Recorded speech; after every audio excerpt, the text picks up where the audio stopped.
I'm going to assume something this morning, that every one of you is here as a result of some sort of journey or quest or desire for spiritual discovery, to learn a little bit more about the unseen, the impact it has on our lives, how it integrates with our physical activities. And I think all of us have interest in that. Knowing you the way I do, some of you not so much, some very well, but I think all of us have an interest in learning more, becoming more aware of how the unseen, how spirit works in our lives. And I think we all look for ways to where we can understand it and use this unseen to our benefit and for the benefit of our universe. We can do this by listening to profundity shared by speakers like me, reading books, watching CDs or documentaries or other people speaking profound, wise words. And we'll hear something or see something and say, yes, now I get it. Yes, I'm going to share more of my time with my community, but I've got a busy, busy schedule. Yes, I'm going to increase the amount of money that I share and give away, and knowing that my personal abundance will thrive. But I'm on this budget. This is going to be one of those get your butt out of the way talks. I was thinking about this the other day, and I just thought I'd see if I could monitor my own butts. And in the 3 or 4 hours that I really tried to keep track, 75 times I used the word but. Who are we kidding? And I'm no different than anybody else in here. Are we kidding ourselves?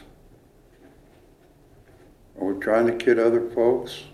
Yes, I'd love to come over and help you move this weekend, but I think that every time we use the word but, I think we are reverting our control back to the subconscious, back to the old way, back to the comfort zone, back to the habit. Yes, I think I'm going to meditate for half an hour every day this week, but I've got, no, you're not. You're going to keep doing the same things that you always do every week. And every one of us, especially me, reverts to the subconscious, reverts to the habit.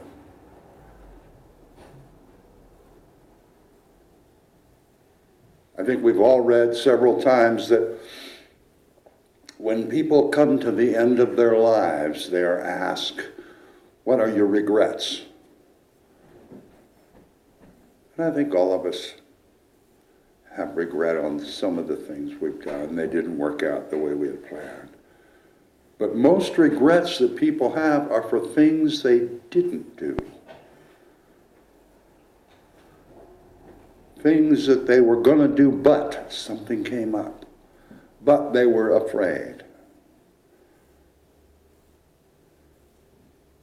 If you want to discover something, you will never do it sitting in front of the television watching Who Wants to Be a Millionaire. Never. If you want to expand your life experiences, for the purpose of getting experience and gaining wisdom and gaining understanding, you won't ever do that sitting on the couch thinking, well, I'd like to do that, but.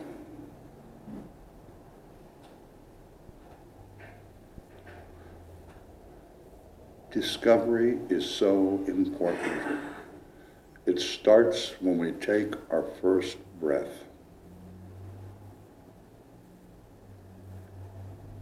And it's so beautiful to watch little children discover things. And for some reason, as we grow older, we stop doing that. We get stuck in the comfort zone. I remember when my brother was about 4, we were out in the yard and there was a lot of clover and the little white clover flowers. He was down on the ground. And Pat, look, it's a bee. I think he likes me. And he did. I said, you're going to get stung. He said, no, he likes me. And he did like him until he tried to pet him. He discovered great things that day on his very own.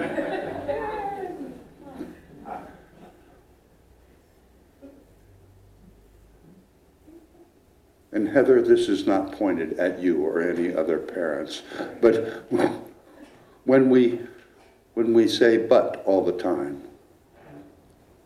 I think the only people that have a really good excuse for using that word are parents, because they have little buts that get in the way, that spoil their discoveries sometimes. But on the other hand, they're discovering how to parent. A friend of mine is I don't know if he's a psychologist or a psychiatrist.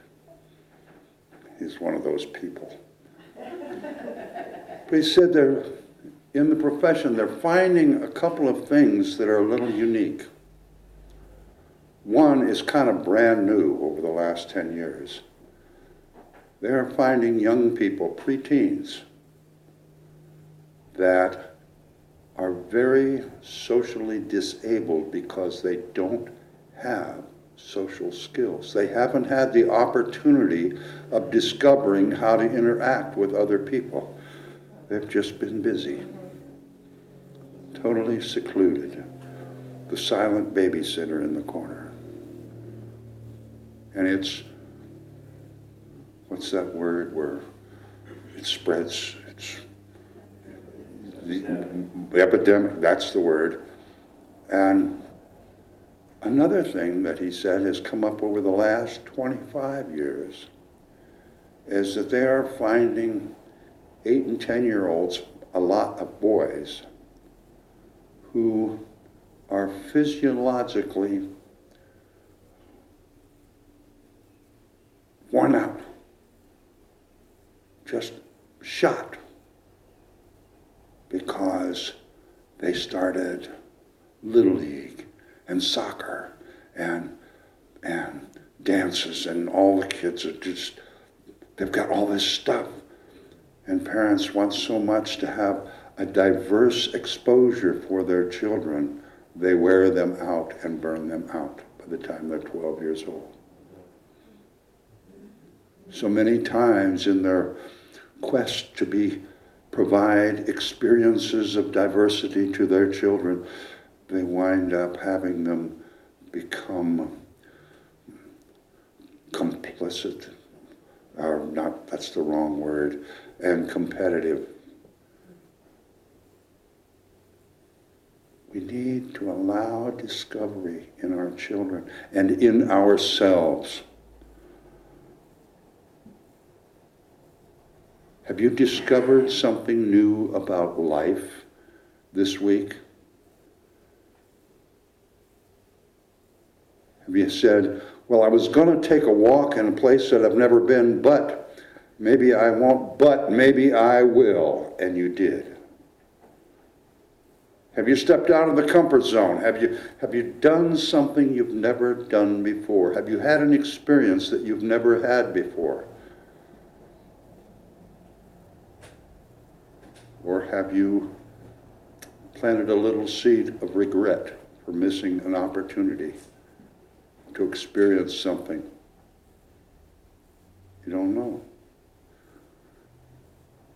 Maybe you could eat some Mongolian food.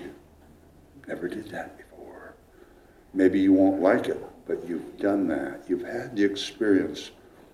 You've discovered something, whether you like it a lot, not so much, or you really don't like it a lot.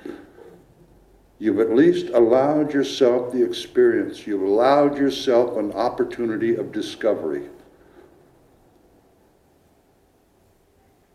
And old people, we think of them as so wise. Well, they've just had a lot of experiences that they've learned from. And some old people just have no wisdom to share, because they've always been going to do this, but they've been busy or afraid or angry or broke or tired. All of us could play a little game this week. Count how many times you say "but" about everything in your life. You will be amazed, surprised, and maybe even a little disappointed.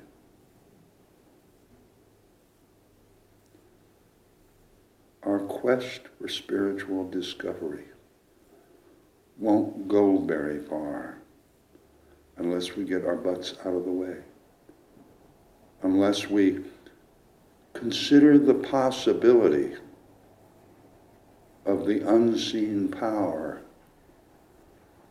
of reciprocity, of abundance, of compassion, of acceptance.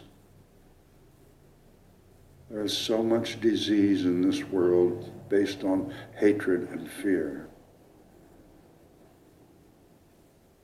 And we can shift that consciousness. We can eradicate some of that disease if we get our butts out of the way and we discover how much power our words have, our thoughts have, our actions have. A lot of people would love to do this, but I can't stand up and talk to people. I couldn't march down the street. Yes, you can. All you have to do is take a step out of the comfort zone. Get your butt out of the way, and you will be amazed at the courage that the divine has put within you. You weren't even aware it was there. Of the wisdom from all of your experiences that you can share with somebody who's maybe needing to hear something uplifting or supportive.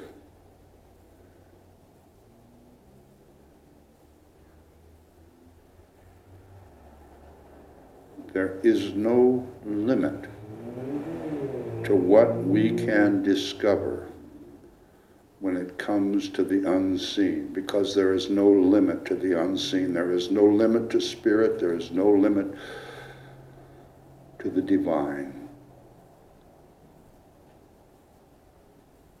The only limits are the ones we impose upon ourselves. And we're all big enough, old enough, have enough power within our intention to step out of that comfort zone, to do a little discovering, to try out some of this power that we're maybe afraid of.